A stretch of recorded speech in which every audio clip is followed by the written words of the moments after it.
Cette antenne de l'armée du salut à Paris ne désemplit pas. Toute la semaine, les plus pauvres viennent ici chercher des denrées alimentaires à prix très réduit.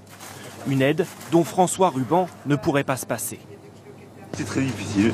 Il n'y a pas de magasin abordable à portée de main pour mon budget.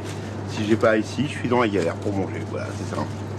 On a été fermé 3 semaines en août et il y a beaucoup de personnes qui sont revenues en nous disant « Oh là là, c'est merveilleux, on retrouve les fruits et les légumes ». On a mangé des pâtes pendant tout le mois. Ce qui est le plus pénible, c'est de voir venir dans les permanences du Secours populaire français des retraités qui ont travaillé toute leur vie et qui viennent demander à manger. Et lorsque je leur dis très gentiment, vous avez une fête, vous avez un anniversaire, vous avez une communion, vous avez quelque chose d'important. Non, non, on vient vous voir parce que nous n'avons rien à manger au frigidaire. C'est-à-dire que la question de la pauvreté dans notre pays, c'est pas seulement le petit noir décharné qu'on voit à la tête des magazines, vous voyez. Non, il y a un problème réel de la faim en France qui est tout à fait réel. Et de ce point de vue, la tâche qu'il y a avec les bénévoles, avec le Secours populaire, tient souvent à la pauvreté dans le domaine alimentaire.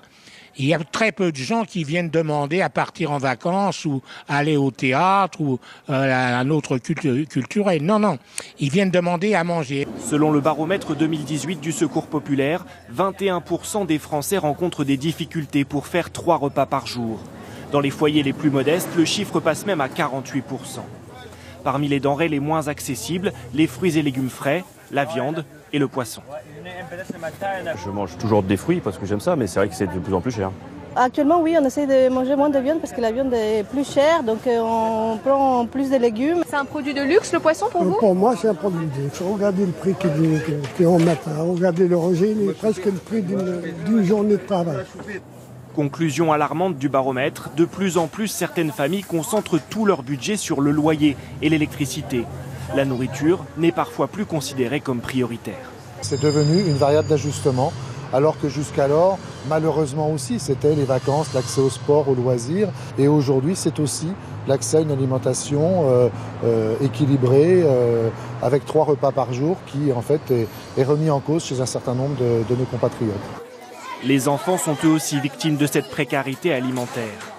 19% des parents disent avoir du mal à payer la cantine scolaire. C'est même le cas pour 58% des familles les plus pauvres.